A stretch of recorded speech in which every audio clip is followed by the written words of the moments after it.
Well, hello folks, and thanks for coming again. So Bev from the channel Try Thinking has done his presentation, which is a demonstration of a triangular Euclid axiom. Hopefully he does an actual proof next time. And I've put the link below. So may I be so bold as to declare so far 1 for the professor and 0 for Bev. Sorry, Bev. All is not lost. Just complete the proof rather than just demonstrate the axiom. So this proof is in keeping with the shapes theme. Now, like the first proof, please watch to the end for the punchline. Either now or along the way, press the like or dislike and subscribe with the bell notifier. Okay? So, let's begin. First, we draw a straight line AE and intersect it with the lines CB and CD, such that the clockwise B and C and D and back to B form a triangle. So now we have the sum of internal angles B and C and D equal to 180 degrees. So we're not proving that the angles must add up to 180 degrees. That's a different proof.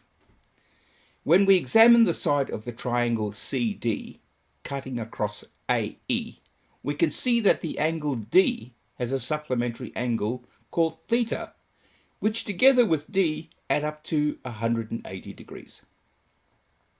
So let's examine our two statements of fact. B plus C plus D equals 180 degrees. That's the angles in a triangle. And D and theta also add up to 180 degrees. So if both statements are equal to 180 degrees, then they must also be equal to each other. So B plus C plus D equals D plus theta.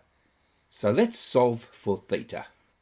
Subtracting D from both sides, B plus C plus D minus D equals D plus theta minus D.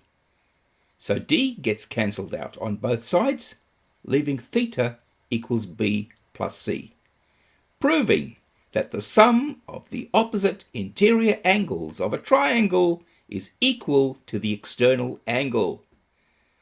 Of course, this proof means any exterior angle of a triangle is equal to the sum of the opposite interior angles.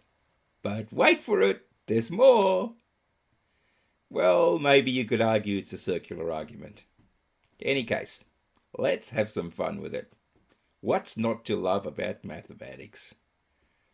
So accepting the Euclid theorem that the sum of two interior angles of a triangle is equal to the opposite interior angle proves that the sum of the three interior angles of a triangle in 2 dimensions is equal to 180 degrees. How do we do that? Okay, let's start. Firstly, theta equals B plus C. And theta plus D is equal to 180. So if we solve simultaneously these equations by substitution, B plus C plus D equals 180 degrees. As simple as that. If you didn't get that, well, I thought I'd just add that little bit in. Man, that is so funny. That's my favorite clip. Anyway, I'm just kidding. Let's continue. Look at it this way.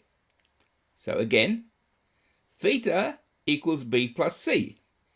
And making theta the subject in the equation, theta plus D equals 180, we get theta equals 180 minus D. So given that they both now equal to theta, they must also be equal to each other. So B plus C equals 180 minus D. Now add D to both sides.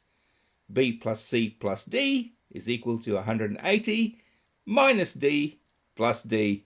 So D cancels out on the right, leaving B plus C plus D, which is our triangle, equal to 180 degrees. Now I know what some of you are thinking right now. Yes, of course, there is a self-contained proof that the sum of the internal angles of a triangle equals 180 degrees. Well, maybe next time. But wait, there's more. Flat earthers will love this. And, oh yes, I forgot to mention. In my last video proof, I said Bev from the channel Try Thinking is a flat earther. Well, he denies it. And I unreservedly withdraw that remark. So hopefully Bev does accept that the earth is a sphere, and we'll wait to see about that. Now wait for it. There is more for all the viewers throwing tomatoes and dirty socks at their screens. This exterior angle theorem is not valid in spherical geometry, nor the related elliptical geometry. So, consider a spherical triangle, one of whose vertices is the North Pole, and the other two lie on the equator. Now, the sides of the triangle emanating from the North Pole, which is the great circle of the sphere, both meet the equator at right angles. So this triangle has an exterior angle that is equal to just one of the interior angles. Remember how we worked out that the two interior angles is equal to the exterior angle. Well, also, the other interior angle at the North Pole can be made larger than 90 degrees.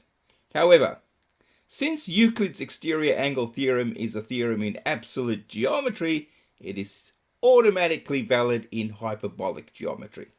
So folks, that was a very cute and very useful little proof indeed, especially in land surveying. And who gets credit for this little cutie? Well, Euclid, of course. And the correct name for it is the Euclid External Angle Theorem. Congratulations in getting this far. Well, maybe for some. But seriously, please press those buttons and come back for my next video. Come on then. Press them. I'll wait. Okay. Cheers. Oh, and Bev, just fix that proof and maybe you'll catch up, eh? Good on you.